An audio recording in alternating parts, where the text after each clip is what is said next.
Okay, so we're going to continue talking about cultural relativism, and we're going to talk about a couple of other perspectives that are in the reader, just very briefly. And one of those is African values. And so, from a cultural relativist perspective, what is the argument put forth in the reader about what is meant by African values? And this is the reading of 4.5, Restraining Universalism, Africanist Perspectives on Cultural Relativism and the Human Rights Discourse. And so, again, as Donnelly has argued and as I've tried to point out to you, the focus of the UDHR on individualism, particularly the rights of individuals, is alien to traditional societies in Africa. And that's a quote from the reading. That what is really at focus for most African societies is this difference between human rights versus human dignity. And again, Donnelly argues that the evolution of rights is a predominantly Western phenomenon. So African nations don't have the definition or the words that equate to what we think of as human rights. At least this is the argument put forth. And so what human rights is really interpreted as, it is argued, is more what is considered to be human dignity. And the article goes on to talk about really two schools of thought here in the Africanist position. And one, on the one hand, is a universal approach similar to that of the West. And then the other is more of a radical approach, which is more in the same vein as Asian values, which favors, quote, a collectivist rather than individualistic conception of rights and duties. So what is the duty of an individual in the Africanist society?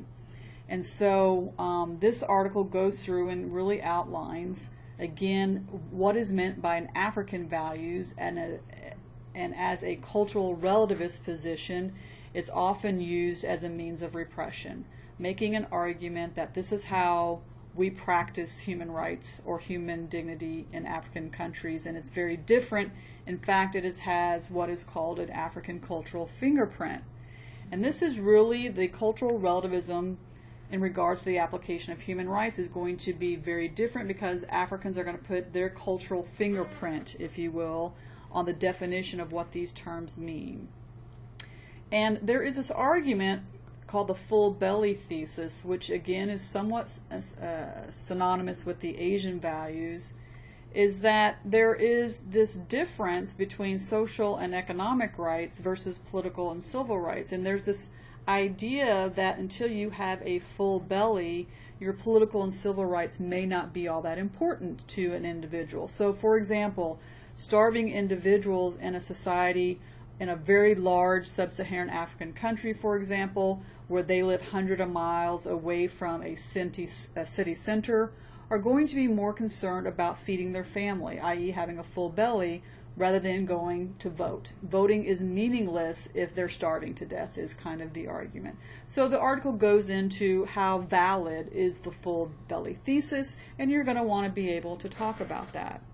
There are two other articles in this chapter that focus in on Islamic values. And one is a Holiday article, and the other is a Shakur article. All right. So again, the Holiday article is going to emphasize that there's no unified Islamic view. So you can't just think of all Muslim societies have the same view. That's not monolithic, just like Asian values doesn't represent all Asians. And so the arguments are in fact more universal in nature than are culturally specific, which is counterintuitive, at least for, I think, most people in the West. But again, there is this idea from the Islamic perspective about the West having a double standard, particularly in terms of self-determination. And this is an argument that's put forth by a lot of developing countries, that the West developed very differently and did not have international constraints on their development like the developing countries have today. The Shakir article looks at this Islamic values argument in the context of Muslims in America, and talks about the discourse or the language or the conversation about rights in the Muslim community, starting with the Nation of Islam, which was persistent in the 60s, 50s, and 60s and 70s, which took hold in a lot of prisons in terms of a movement, and then with the leadership of Malcolm X, and how this discourse occurred in the United States, and then what impact has 9/11 had on this discourse about the Islamic view when it comes to human rights in America. All right, so you're going to want to be able to articulate what's going on in those arguments presented in these articles. So I just want to kind of quickly review, and this is a very brief lecture relative to the first one, is this argument about cultural relativism. And again, Donnelly is going to argue from that weak culturalist position and permits some deviation from the international human rights norm, primarily in the level of form or implementation. So conceptually, what is meant? How is this interpreted? And then the implementation and form. So he's arguing that the concept of a particular right should be pretty universal. What do we mean by life? What do we mean by torture? What do we mean by an adequate standard of living? That those concepts should be pretty universal, and we should interpret what those mean pretty universally. But where there's going to be cultural differences, and then is the implementation of that particular right. Okay, and so again, I went through several arguments on why cultural relativist arguments tend to persist, and I think the leading argument that I'll just repeat here, but you'll want to go back to the previous module to get a list of them all, is that many leaders in developing countries in particular use a cultural relativist argument to perpetuate their repressive regime. All right, I'm just going to give you a couple of examples of some cultural relativist positions. All right, and so we see what's happening today in some Middle Eastern countries, not all, is the treatment of certain women who are caned and sometimes even killed for unlawful contact with an unmarried man. And so there are examples of honor killings where a male relative will kill the female who has been charged with some form of unlawful contact with a married man. And this even occurred in Texas a few years ago in Irving, where a father killed his daughters for being too westernized, if you will. Okay. Another form of a cultural relativist argument is female genital mutilation, where women in several Muslim societies are who endure this type of treatment and what it does to them physically and emotionally. And the idea is to keep women from being sexually promiscuous. Okay, and so you can go to the UN or the WHO has a whole topic on female genital mutilation, including a fact sheet, which is very informative about some data. All right, so this is a source of data that talks about how many millions of girls and women worldwide are living with the consequences of FGM. 140 million girls. And so it gives you a definition. It's intentionally alter or cause injury to the female genital organs for non-medical reasons. There is no health benefit for this, and it's done as a cultural means of maintaining a patriarchal society, if you will. Okay, so lots of information online about this particular topic. Okay. Another cultural relative argument focuses on the death penalty. And if we think about the death penalty in the United States, we obviously allow the death penalty as the ultimate punishment for crimes in this country, although some states within the United States don't allow for the death penalty. I'll come back to this particular case of Ronald Kitchen momentarily, but if we can look at this particular map about the death penalty, and this is a cause that Amnesty International focuses on.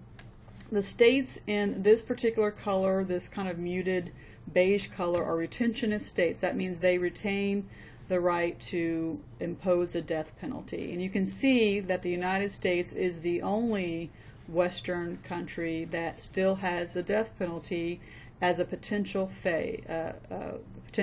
judgment. What makes the death penalty different than extrajudicial killings is that the individuals do go through the due process with a right to a trial and right to appeals and that sort of thing. The countries in this light blue have not had an execution in the past 10 years, and they have a policy not to carry out any, even though it's still may be on the legal books, if you will, in those countries. Countries in purple are abolitionists for ordinary crimes. Okay, so you cannot be put to the death penalty for ordinary crimes. And then every country in this orange are abolitionists for all crimes. So you can never be put to death for any crimes in those countries that have this color. And so this is why for many individuals, if let's say a crime is committed in the United States that's a capital offense and this person is able to get to one of these countries, it's very likely that they're not going to be extradited unless the United States agrees not to impose a death penalty. And one of the arguments about the death penalty is a cultural one, particularly from the United States perspective in the kind of evolutionary process of the westward expansion of the United States. And it's a particular Southern cultural relative argument as well. But you can Google the case of Ronald Kitchen, and he's just one example of many who were put to the death penalty because he was coerced into confessing to a crime he didn't commit because he was tortured by the police. And so the legal case took about 10 years for him to be released from not only death row, but released from prison altogether. So here in Huntsville, when there is a death penalty going to be carried out, you'll see, depending upon how much that case has been advertised or highlighted or there's a focus on it, there will be individuals that are protesting against the death penalty down the street at the prison where the death penalty is carried out. So that's something to look for and watch for in the spring semester. I don't know if there's any scheduled, but that would be an interesting thing to look at in terms of how the United States goes about arguing for the death penalty versus other Western states that are abolitionist states. All right, so that's where we'll end our discussion on cultural relativism. So be sure and look at the potential writing assignment if you choose to do it on cultural relativism, and be sure to participate in the discussion board for this week.